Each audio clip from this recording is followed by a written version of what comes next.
Öyle anlaşılıyor ki denizlere yayılma ihtiyacı. Dolayısıyla Türkiye'nin sahip olduğu imkanlara baktığınız zaman öyle çok büyük hazırlık ihtiyacı ortada gözükmüyor. Türkiye, İran ve İsrail çatışmasından zarar görecek bir ülke konumunda. F-35 başarılı olmayan bir programdır. Yani Türkiye öksürse 2,5, aksırsa 5 milyonluk ordu yaratabilir.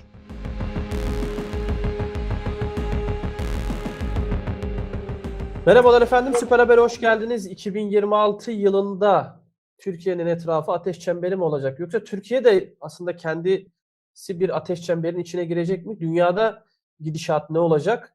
Biraz aslında gerçekçi bir yaklaşım yapmak istiyoruz. Tüm bu gelişmeleri konuşacağız. Kim var? Merakla beklediğiniz isimlerden birisi Sayın Doktor Deniz Kutluk, emekli tümamiral. Efendim hoş geldiniz.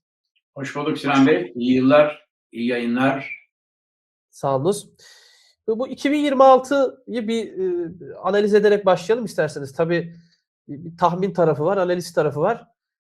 Türkiye'yi de biraz merkeze alarak yani bir sıcak bir durumun içine girecek miyiz? Zaten o sıcaklığı yaşıyor muyuz? Daha da tansiyon yükselir mi? Örneğin İsrail, örneğin Akdeniz, örneğin Suriye, Ukrayna cephesi bizi ne bekliyor? Dünyanın gidişatını ne bekliyor? Bununla başlayalım isterseniz. Evet, tabii öyle bir kristal küreye bakıp her şeyi söylemek kolaycılığını kaçamadığımız için bizimkiler kaba tahminlerle kalacaktır.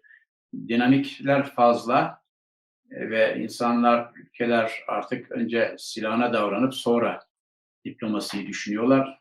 Oysa ki silahın önüne diplomasiyi koysalar bu noktalara sürüklenmezler. Ukrayna'da bunu gördük. Çatışmaları başlatmak kolay ama bitirmek o kadar kolay değil. 4 yıldır savaş sürüyor. Şubat ayında 4. yılı bitiyor. Ukrayna-Rusya savaşı bölgenin ana dinamik konusu olmaya devam ediyor. Büyük mali yapıları, büyük bloklar arası ilişkileri sarsıyor. Türkiye burada başarıyla iki tarafa da mesafeli kalmayı becerdi. NATO içinde de aşırılıkları törpüleyerek bence gelecekte de böyle olmaya devam edecektir. Ve Karadeniz'e çatışmanın sirayet etmesi Montreal'in 19. maddesinin yürürlükte tutulmasıyla bir ölçüde zaten dizginlenmişti. Öyle anlaşılıyor ki denizlere yayılma ihtiyacı Zelenski'nin veya arkasında onu iten, teşvik eden devletlerin çok fazla sonuç vermeyecek.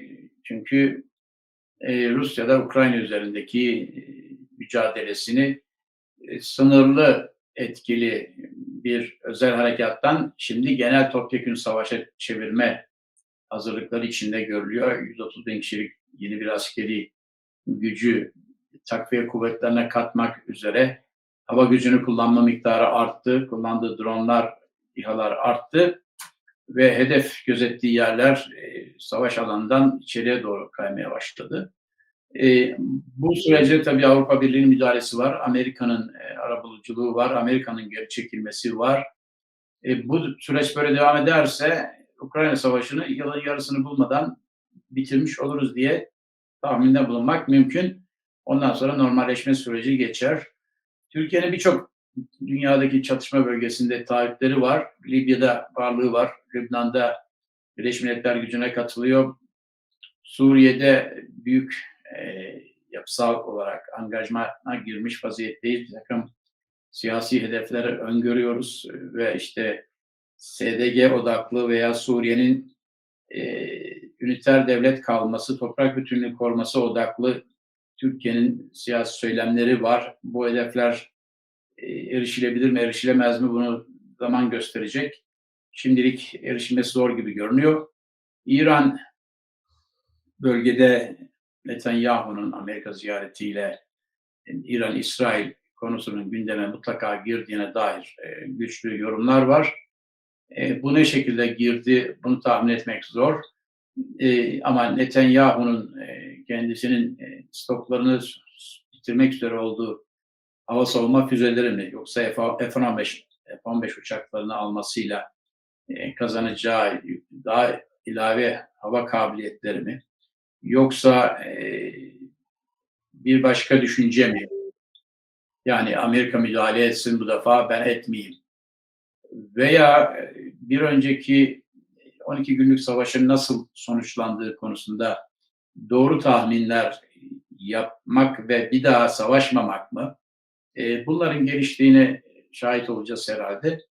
Tabii bir de İran iç dinamikleri hareket haline geçti ve bir ekonomik baskı ve devalüasyondan kaynaklanan halkın sokaklara döküldüğü bir dönem yaşanıyor 3-4 gündür. Azalmakta olan bir etki gerçi. Az evvel Trump'ın bunlar üzerine silahla giderseniz biz yardımlarına koşarız tarzı böyle nereye Evet. sığdırılacağı zor bir açıklaması var. Biraz evvel hem sosyal medyada hem de yazılı medyada yayınlanmaya başlandı. Öte yandan İran, Amerika'nın nükleer görüşmeleri vardı. Bu görüşmeler ortasında zaten İsrail taarruz etmişti, saldırıda bulunmuştu. O bakımdan buna tekrar kalkışılması bu yaşanan olumsuz örnekten dolayı biraz zor görünüyor. Benzeri bir durum Rusya'da Putin'in kendi yazlık konutunda saldırıya uğradığına dair haberler var. 91 tane İHA'yla bir yandan Amerika Cumhurbaşkanı ile görüşürken bir yandan bu saldırının geliştiği, tamamen önlendiğine dair Rus tarafından açıklamalar var. Bu açıklamalara karşı Ukrayna'nın biz böyle bir şey yapmadık, bunun bizle ilgisi yok açıklamaları var.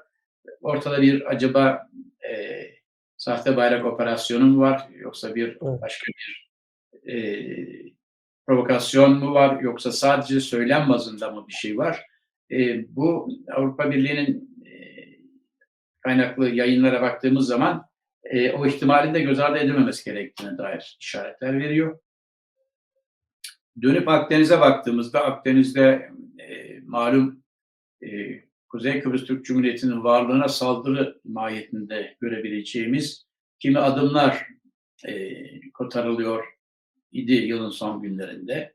Özellikle İsrail'in Yunanistan ve Rum tarafını tahrik edici bir işbirliği programı liderlik yapmaya çalıştığını görüyoruz. Ancak bu büyük açıklamalar, işte Tugaylar kurulması, güneyden kuzeye Kıbrıs'ta saldırıda bulunulması, Doğu Akdeniz'de boru hatları ve kabloların korunması gibi aslında somutuna indiğinizde çok bir şey bulamayacağınız işbirlikleri hemen arkasından yazılı ve görsel medyada çıkan Türk kaynaklı değerlendirmelere dayalı olarak işin ciddiyetinin nihayet Rum-Yunan ikilisi tarafından farkına varıldığını ve buna sürüklenmek taraftarı olmadıklarına yönünde açıklamalar yaptıklarını izledik. Dolayısıyla ortada birkaç yıldır yapılmayan bir üçlü zirvenin yarattığı bir takım iddialar, söylemler var olmakla beraber bunun somut olarak hayata geçirilmesinin o kadar kolay olmadığını zaten biz de programlarda öyle ele almıştık. Görüyoruz. Doğu Akdeniz'de Türkiye'nin hem Suriye ile deniz yan sınırını düzenlemesi lazım hem Suriye ile münhasır ekonomik bölge sınırlandırma anlaşması yapması gerekiyor. Hemen arkasından Kuzey Kıbrıs'ın da bunlara katılması söz konusu. Bu aşamaya geçilebilirse bölgedeki deniz ötesi, karasuları ötesi deniz yetki alanları meselesinde Türkiye mesafe almış olacak ve tabii ki bunların arkasından Suriye'nin kendi hak iddia ettiği sularda Türkiye'nin de Suriye'yi kendi imkanlarıyla, derin su imkanlarıyla, sismik imkanlarıyla desteklemesi ve oradan çok zengin olduğu tahmin ediliyor. Şimdi Deirizor'daki petrole el koyan SDG ve Amerikan işbirliğinin bir ölçüde telafi edilmesini de sağlayacak adımlar atması lazım. Bu konuda da olumlu kıpırdanmalar var ama somut bir şey olmadığını görüyoruz. Bir an evvel bunun yapılması lazım çünkü burada hem Rum tarafı hem Yunan tarafının Suriye üzerinde baskı kurmak için çabaları olduğunu biliyoruz. Tabii Suriye'nin Doğu Akdeniz'in işi sadece Suriye, Kıbrıs değil. Ruslar da bu bölgeye dönmek için büyük gayret içindeler. Ancak Rusların gelmesini engelleyen Türk boğazlarının kapalı oluşu bir büyük handikap. Suriye merkezi yönetimiyle Rusların bir uzlaşmaya vardığını tahmin ediyoruz. İsrail'in de bunu yardımcı olacağına dair açıklamaları vardı. Yani her ne kadar İsrail çıkarlarına çok doğrudan hizmet etmeyebilir görünüyorsa da, ama İsrail ile Rusya'nın arasında bir özel ilişki var. Çünkü İsrail toplumunu yaratan 1,5 milyona yakın Yahudinin Rus kökenli olduğunu biliyoruz. Dolayısıyla bunları yok sayamayacaklarına göre ilişkilerinde bunun yarattığı bir denge politikası var. Bu arada gerek Rus gerek Beyaz Rus uçaklarının ardı ardına büyük gövdeli uçakların Tahran'a indiğini biliyoruz. Bunlar acil hava savunma sistemlerini taşıdıklarını veya elektronik harp sistemlerini taşıdıklarına dair kimi teyide muhtaç bilgiler var. Bunlar da bir İsrail-İran çatışmasına İran'ın bu sefer hazırlıksız yakalanmayacağına dair güçlü işaretler veriyor. Şu noktada şayet İsrail ve İran 12 günlük savaşın doğru tahlilini yapmış olsalar, gerçekte birbirlerine saldırma sebeplerinin ortadan kalktığını görmüş olurlardı demek mümkün. Evet. Bu görüşün geliştirilmesi bölgedeki barışa hizmet eder. Türkiye, İran ve İsrail çatışmasından zarar görecek bir ülke konumunda. Çünkü çıkarları var tehlikeye giren. Yanlışlıkla hava sahasına tecavüz edilme ihtimali var. Bütün bunlara dikkat ederek 2026'ya dikkatli bir bakışla girmek lazım. Peki siz değerlendiriyorsunuz, yani 2 kere üstüne bastınız ama İran ve İsrail taraflar birbirini tartıyor mudur? Arkada yoğun bir diplomasi, bizim görmediğimiz ya da okuyamadığımız bir diplomasi yürüyor mu? Bununla beraber hakikaten bu kriz patlarsa Türkiye ne yapmalı? Burada nasıl konumlanmalı? Sessizce izlemeli mi, yoksa Türkiye'nin artık İsrail'le uzlaşır bir noktada olmadığına dair bütün dünyanın tespitleri var. Türkiye'de burada biraz daha İran'ın yakınında mı konumlanır? Orada nasıl bir pozisyon olabilir sizce? Şimdi Ukrayna-Rusya savaşındaki pozisyon Türkiye için burada da sağlıklı bir pozisyon olur. Yani İsrail-İran savaşında Türkiye'nin kendi meselesi olmadığını, tarafların sükunete, istikrara ve diplomasiye yönelmesini talep ettiğini beyanla yetinmelidir ve sınırlarında buna uygun da hava sahasında özellikle gereken savunma tedbirlerini tabii ki almalıdır. Öte yandan İsrail-İran çatışmasının tekrarı nasıl bir sonuç verecektir? Bunun doğru tahmin edilmesi lazım. Çünkü İran elinde İsrail'i yok edecek imkanlar olduğu anlaşılmış vaziyette. O zaman İsrail bir tetikleyici çabayla durduramadığı nitelikteki İran füze saldırı sisteminden tahrip edilmeyi niye bu kadar çok arzu etsin? Madem ki İran artık nükleer olmayan kabiliyetleriyle de İsrail'e çok ciddi bir zarar verecek kabiliyete erişmiştir. O zaman denge sağlanmış oluyor taraflar arasında. Taraflar birbirini yok etme kabiliyetine, bir taraf nükleer kabiliyetiyle, öbür taraf konvansiyonel balistik füze kabiliyetiyle erişmişse bunun sürekli test edecek bir yönü kalmamış olması lazım. Artık bundan sonra uzlaşı noktalarının aranması lazım. Çünkü belli ki 90 milyon nüfuslu, 2 milyon kilometre kare toprak bütünlüğüne sahip bir İran'da aradığınız hedefleri arayıp bulmanız kolay değil. Gömülü hedeflere erişmeniz kolay değil. İran Kara Kuvvetleri'yle karşılaşmanız da mümkün değil. O zaman sadece havadan yapılacak takım taarruzlarla sonuç alacağınızı düşünmek doğru değil. Ama karşı tarafta İran'ın tahrip gücü yüksek silahlarıyla küçücük İsrail topraklarına saldırı başlattığı zaman İsrail'in de elindeki işte TAHAT'tı, Arrow 2'ydi, 3'tü, Davut Sapanı'ydı veya Iron Dome, Demir Kubbe'ydi. Amerikan destekleri gelmediği sürece bunlarla İran füzelerini durduramadığı biliniyor. Amerikan destekleri geldiği zaman, standart 3 ve 6 füzeleri devreye girdiği zaman denizden bununla da sınırlı bir başarı, savunma başarısı sağlandığı anlaşıldı bir önceki savaşta. O zaman İran elinde gerçekten caydırıcı yapıya ulaşmış bir askeri varlık var. Sınırlı kabiliyet ama yok etme kabiliyeti. Dolayısıyla bunun dikkate alınması İsrail tarafından her ne kadar gururlarına pek uygun gelmiyor ve kendilerini dev aynasında görmeleriyle çok bağdaşmıyor ise yine de dikkate alınması gerektiği aşikar. Askeri planlamacılar açısından bu durum net görülüyor. Tabii ki İran'a karşı güç kullanmak İsrail'in siyasi hedeflerinden bir tanesi. Çünkü 25-30 yıldır İran nükleerleşecek iddiası vardı. Henüz Evet. İran nükleerleşmiş değil. Nükleerleşmesine bu anlayışa göre madem ki İsrail yok edecek bir yüksek teknoloji gücü elinde oluşmuş vaziyette aslında ihtiyacı kalmamış bulunuyor. Ama diğer yandan bazı bilgilere göre zaten İran elinde 450 kilo civarında zenginleştirilmiş plütonyum var. İşte plütonyumda, düzeltiyorum, uranyum var. Plütonyum zenginleştirilmeden kullanabiliyor nükleer silah yapılırken. Bu miktardaki zenginleştirilmiş uranyumla da işte 15 kilo minimum kullanılıyor bir nükleer silahta. İran aslında yeteri kadar nükleer silah yapacak 30 tane mesela kabiliyete şu an eriştiğini, bundan sonrasının sadece silahlandırma, weaponization denen safa olduğunu kabul etmek lazım. Ortada parity denen ve stratejik denklemlerde çok dikkat edilen, caydırıcılığın birbirini Evet. dengelemesi denen yapı oluşmuş durumda. Bu yapı oluşmuşsa o zaman Soğuk Savaş boyunca nasıl Doğu ile Batı birbirine girmediyse bu yapıya kavuştukları için artık İran'la İsrail'in birbirine kapışmaması lazım. Öte yandan İran'ın şu an sıkışmış görünen ekonomik, endüstriyel, ticari ve petrol odaklı işleri için İsrail veya Yahudi kökenli şirketlerin teklif edebileceği birçok işbirliği alanları var. Yani bunu sağlarlarsa Orta Doğu'da bambaşka bir sinerji yaratılır, bambaşka bir ekonomik dünya oluşur ve silahlara yapılan yatırımlar da bir ölçüde dizginlenmiş olur. Halkın refahı tepe noktada çıkar. Evet. İsrail'in bunu görmesi lazım.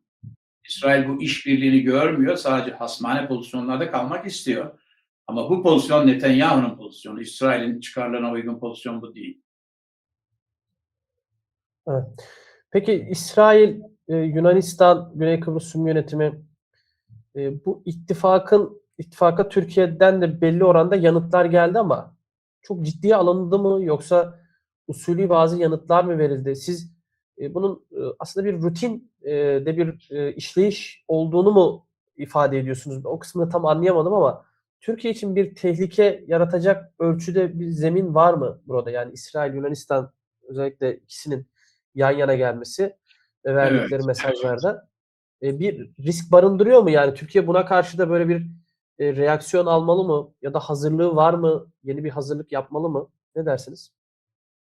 O da Türkiye hiçbir ön hazırlığı olmadan 5 gün içinde Kıbrıs adasının yarısını aldı. Dolayısıyla Türkiye'nin sahip olduğu imkanlara baktığımız zaman öyle çok büyük hazırlık ihtiyacı ortada gözükmüyor. Bunlar zuhur ederse, böyle bir şey gelişirse Türkiye'nin gücünü nasıl kullanacağı konusunda net fikirleri var olmalıdır. Bunda da pek tereddüt olmaması lazım. Öte yandan şimdi Doğu Akdeniz'de gaz forumu kuruldu. İşte Mısır dahil bu forma katıldılar. Bir takım yazar çizer kısmı dedi ki ya Türkiye yalnız kaldı, gaz forumuna girmedi. Şimdi Türkiye'nin yalnızlığı orada söz konusu değil çünkü Türkiye gaz üreten bir yapıda değil Doğu Akdeniz'de. Gaz üretseniz gaz forumuna sizi de davet ederler. Çünkü o sonuçta bir fiyat şeyini yakalamak için, ortalama fiyatı tespit etmek için veya asgari altına düşülmeyecek fiyatı tespit etmek için çıkarma araçlarını, sıvılaştırma araçlarını ortak kullanım için kurulmuş bir yapıydı. Şimdi bu yapı Mısır da orada vardı. Şimdi Mısır'ın olmadığı bir yapıda diğer üç devletin hiçbiri yapacağını konuşuyoruz. Yani işte İsrail, Güney Kıbrıs Rum Yönetimi ve Yunanistan. Bu sefer Türkiye'yi tehdit gösterdiklerini, İsrail, Osmanlı yayılmacılığını engel olarak bu işbirliğini destekleyeceği yolunda açıklaması var. Ama bakıyorsunuz üç devlet liderinin yazılı açıklamalarına orada bunlar yok. Orada hangi alanlarda işbirliği yapacakları var. Enerji güvenliği, işte iletişim teknolojisindeki işbirliği, sıvılaştırma ve çevreyle ilgili mücadelede ortak hareket etme veya işte bir takım elektronik işbirlikleri, teknoloji işbirlikleri siber güvenlik işbirlikleri olduğunu görüyorsunuz. Türkiye bunlardan rahatsız olur mu? Olmaz. Türkiye bunlar zarar verebilir mi? Vermez. Tehdit olarak görmeli miyiz? Gerek yok. Burada bir 2500 kişilik birlik kurulması vardı. Hatırlarsınız o birlik kurulmasını eleştirmiştik. Böyle birlik olmaz. Bu amaçlarla bu araçlar uyumlu değil. Kaldı ki bu yani 500 kişi Güney Kıbrıs Rum yönetiminden, 1000'er kişi de İsrail ve Yunanistan'dan 2500 kişilik bir kuvvetin kurulması için bu ülkelerin çevik kuvvetlerinin bir defa olması lazım. Çevik yani İngilizcesi deployable. Bu kuvvetlerin olmadığını biliyoruz. Bunların kurulmasının siyasi söylem bazında tabii ki 15 dakika alır ama askeri gerçeklik bakımından bunlar yani 10 yıl civarında zaman alırlar. Yoktan bunları var etmek. Sonra bunların standartizasyonu yok böyle bir kuvvet olursa. Sonra bunların bir ortak amacı olması lazım. Deniz dibindeki kabloları, boru hatlarını korumak için böyle bir kuvvete ihtiyacınız yok. Bunların denizde dolaştırılabilir olması lazım. Yani bunu taşıyacak savaş gemileriniz olacak. Kendini savunacak ve hızlı ve kıyıya kapak atabilecek bu nitelikte.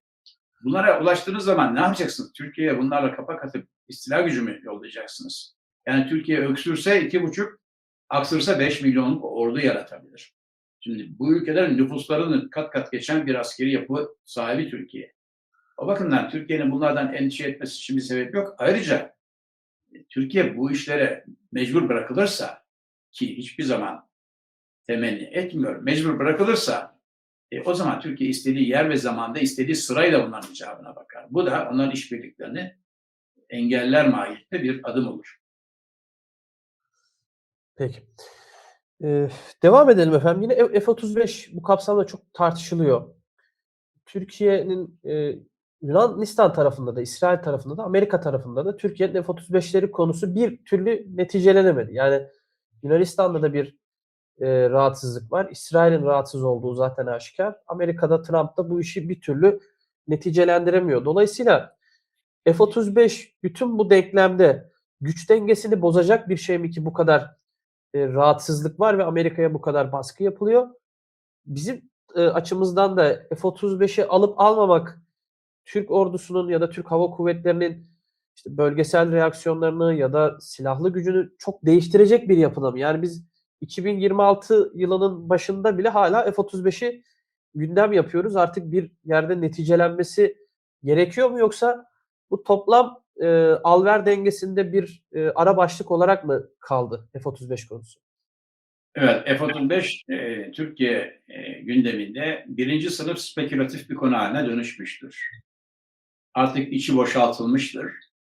Taraflar kendi tezini savunmak adına beyanlarda bulunmaktadırlar. Genellikle de çelişik bilgiler üzerinde bu bilgiler tartılmadan, teknolojisine hakim olmadan bu yapılıyor. Amerikan kaynaklarına göre F-35, Amerikan Sayıştayı'na göre bu geçen hafta yayınlanan F-35 başarılı olmayan bir programdır. Faaliyet oranlarından bunu takip etmek mümkün. İmalat satış oranlarından bunu takip etmek mümkün. %29 olarak açıklamıştır geçen hafta Amerika'nın Sayıştayı ve F-35'i başarısız bir program olarak nitelemiştir. Şimdi Amerikalıların satın almadığı ve kullanamadığı ve yerde tuttuğu problem yaratan bir uçağı Türkiye niye alsın? F-35 yazılım paketleriyle, tasarımından sonra yazılım paketleriyle yönetmeye geçmiştir. Dolayısıyla değiştirmişlerdir uçağı Türkiye talep olduktan sonraki aşamalarda. Şu an uçağın haftada bir yazılım güncellemesine ihtiyaç olduğunu dün Avustralya açıkladı. Ve hiçbir şekilde 72 uçak kullanıyor Avustralya. Hiçbir şekilde alınmaması gerektiğine dair Avustralya'nın üst düzey görevlilerin açıklaması var. Yani altına da hatta yorum yapmışlar. Yani bu ciğere uzanamazsan mundar de mahiyetinde bir yaklaşım değil. Bu 72 tane F-35'i olan bir ülkenin, bir kıtanın açıklaması bu. Türkiye'ye gelince, Türkiye'de iki yanlış bir doğru yaratmıştır. Yanlış başlanmış bu projeye. Türkiye dışlanarak doğru bir kanala ulaşmıştır. Ve Türkiye bu durumda artık daha fazla başka ülkelerin kaprisleriyle kendi hava savunmasını sağlayamayacağını düşünerek artık biz kendi uçağımızı kendimiz yapıyoruz. motorumuzda kendimiz üreteceğiz ihracatına başladığımızda anlayışıyla Kaan uçağını yapmaktadır. Kaan uçağı ile F-35'in mukayesesine girmiyorum. Çünkü Kaan 3. prototipi uçuruyor. 5 prototipten sonra seri üretime geçeceği biliniyor. Ama şu var ki taahhütlerine uygun ilerleyen bir projedir. Türkiye'nin başka ülkelerin ekonomilerine kaynak aktarmayı bırakıp kendi Kaan uçağına konsantre olması çok doğru bir hareket olmuştur. Buna belki F-35'ten dışlanmamız yol açmıştır. Belki başka sebepler, hava kuvvetlerinin milli uçağı daha ağırlıklı destekleme sürecinin geç de olsa başlamış olması belki yol açmıştır. Ama sonuçta Türkiye artık milli uçağını yapar duruma gelmiştir. Uçak havadadır.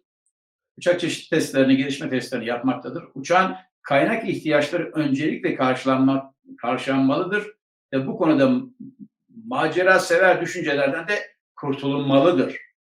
F-35 bence Türkiye'nin bir bitmiş hikayesidir. İktidar F-35'i konuşuyor. Köşe yazarları F-35'i konuşuyor. Muhalefet F-35'i konuşuyor. F-35'in nereye sığacağı konusunda hiç kimsenin fikri yok.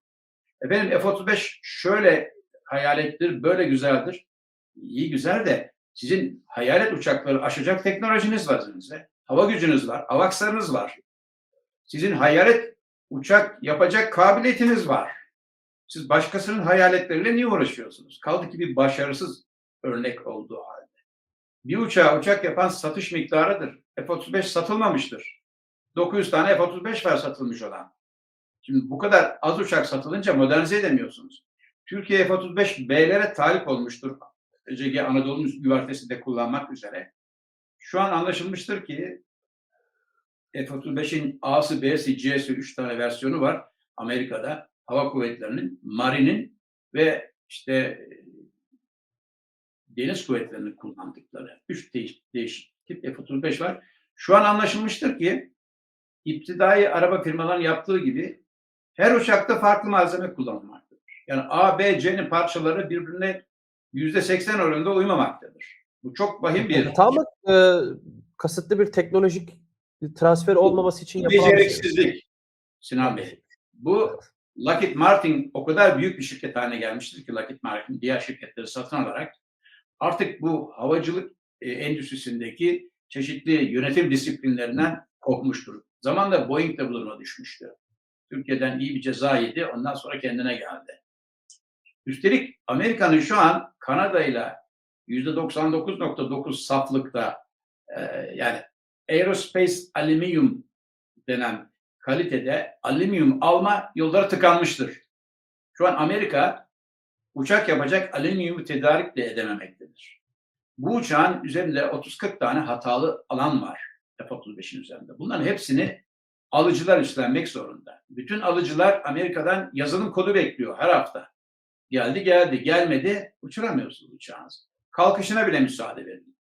Şimdi böyle bir riske Türkiye ile Amerikan ilişkileri hiçbir zaman örtüşmediğine, en az 8-10 alanda uyuşumsuzluk olduğuna göre Türk-Amerikan ilişkilerinde işte Kıbrıs'tan başlayın, Karadeniz'den Montreal'e devam edin, işte Ermeni meselesine gidin, Katsa yaptırımlarına bakın, Türkiye'nin bölgede kendi gücünün oluşturulmasına engel olan Amerikan adımlarına bakın, bakın, birçok şeye bakın. Bunların hepsine beraber baktığınızda Türkiye'nin Amerika'ya güvenerek F-35'e girmesi zaten baştan yanlış olması lazım. Ama bizim hava kuvvetlerimiz çok uzun zamandır Amerikan teçhizatı kullandığı için bu ayrıma henüz varmamıştı bu kararlar alınırken. Ama şu an durum o değil. Şu an biz F-35'ten çıktık, İsrail'in baskısıyla çıktık. Birinci Trump yönetimine İsrail'in Türkiye S-400'lerle benim F-35'lerimi takip eder, bu bilgileri Rusya'ya verir gibisinden çılgınca bir düşünceyle Türkiye dışlandı. Türkiye'nin muhataplarına gelin teknik olarak bunu tartışalım, ne demek istiyorsunuz? Toplantı davetlerine cevap bile verilmedi. Türkiye proje paylarını iade ederek çıktı. Offset miktarları vardı. Alsaydı offset yapılacaktı. Yani ben sana bu kadar uçak müşterisi oluyorsam sen de benden şu kadar sanayi ürünü alman lazım ki bir dengeli ticaret yapalım. Bu mantığa göre kurulur bütün savunma projeleri. Türkiye'de işte 10-15 milyar civarında telaffuz edilen bir offset miktarı vardı. Türk endüstriyel payı.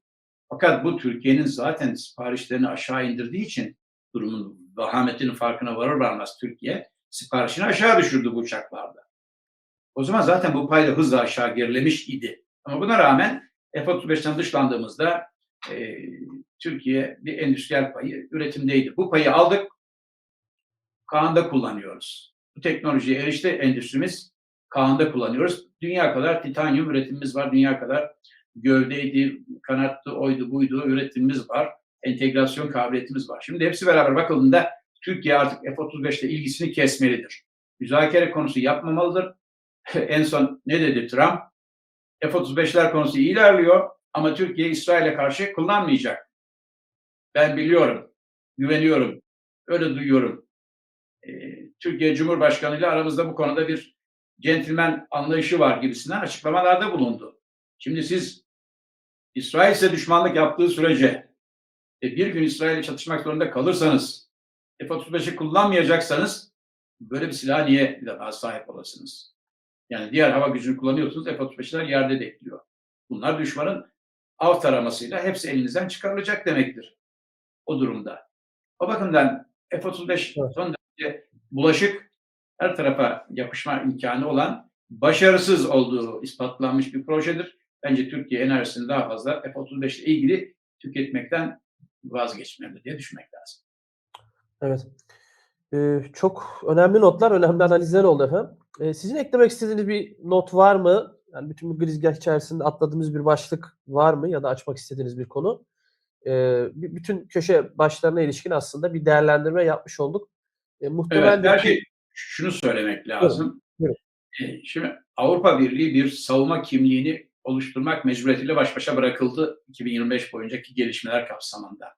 Şu an Avrupa Birliği Ukrayna-Rusya müzakerelerinde masada yok. Ukrayna'nın savunmasında Amerika daha fazla destek vermeyeceğini açıkladı. İşte yarım milyar dolar gibisinden 400 küsur milyon dolarlık bir desteği olacak 2026 boyunca Amerikan bütçesinde planlanmış olan miktar bu. Oysa Ukrayna iddia ediyor ki 100 milyar avro civarında bir bütçeye ihtiyacı var sadece 2026 için. Bu tabii silah demek değil. Çünkü silahı Avrupa'nın üretebilmesi lazım. Henüz Avrupa savunma sanayi tam oturmadı. Gelişmesi lazım. 5-10 sene daha zaman alır. Dolayısıyla Avrupa Birliği bir yandan NATO dışı bir savunma kimliği geliştirme arayışında, bir yandan Amerikan-Rusya yakınlaşmasına aykırı bir Ukrayna pozisyonuna sahip. Ve buna o kadar çok angaja olmuş durumda ki geri dönemiyor. Bu noktada da Avrupa Ukrayna'ya tutup Rusya'nın parasını kullanmak istedi. Rusya'nın Belçika'da saklanan 220 milyar avro civarındaki parasını kullanmak istedi. Bu hem Rusya'nın uluslararası mahkemeleri harekete geçirmesine yol açtı. 10 civarındaki uluslararası mahkemede açılmış aleyhlerine dava var. Sadece bu davaların harçları, avukatlık ücretleri falan birkaç yüz milyon dolar buluyor veya avroyu buluyor. Arkasından 6 ülke karşı çıktı Avrupa Birliği içinden bu hamlelere ve Avrupa Birliği'nin Rus parasıyla Ukrayna'nın yeniden imarı gibisinden, yeniden imarın altını çizmek lazım. Çünkü yeniden imarın parasını Rusya niye ödeyecekmiş ki Rusya savaşı galip bitirirse? Mağluplara sorulur o. Yani savaş tazminatının üstlenicisi mağluplardır. Galiplerin böyle bir şey yaptığı pek tanık olunmuş işlerden değildir. Ama Avrupa Birliği'nin kabulü bu yönde. Ve Avrupa Birliği şimdi çaresiz bir şekilde Ukrayna'ya para ve silah bulup savaşı son Ukraynalı askerin yok edilmesine kadar sürdürmesi taraftarı görünen bir politika izliyor. Bu politika hem Rusya'nın tepkisine yol açıyor, hem Avrupa Birliği'nin içinde en az 5-6 ülkenin tepkisine yol açıyor, hem Amerika Birliği'nin aslında Amerika Birleşik Devletleri'nin silah satma kısmından dışındaki tepkisine yol açıyor. Çünkü barış görüşmelerinin olumsuz etkilediği için. O bakımdan Avrupa Birliği'nin hangi istikamette gelişeceği ve bu çaresizlikleri ve bu komedi durumunu nasıl düzelteceğini önümüzdeki yani içinde bulunduğumuz yıl en çok izlememiz gereken konulardan biri olacağını düşünmek lazım. Bir yandan da Avrupa Birliği hala genişleme. Yok Gürcistan alayım, Ukrayna'yı alayım, Moldova'yı alayım. hani Balkan devletlerini içime alayım, Karadağ'ı alayım, işte Kosova'yı alayım gibisinden bir de genişlemeye devam ederken. Bence bu nokta önümüzdeki yılın en çok dalgalanmalar yaratacak unsur olacak. Muhtemelen biz de o tartışmaların içerisinde bolca olacağız gibi görünüyor. Efendim çok teşekkür Evet, ederiz. Ağzınıza sağlık. ben teşekkür ederim. İyi Sağ olun. yayınlar, iyi yıllar. Sağ Hoşça olun. kalın. Yeni içeriklerde görüşmek üzere. Değerli izleyenler, Süper Haber'i izlemeye, takip etmeye, beğenmeye devam edin. Hoşça kalın efendim.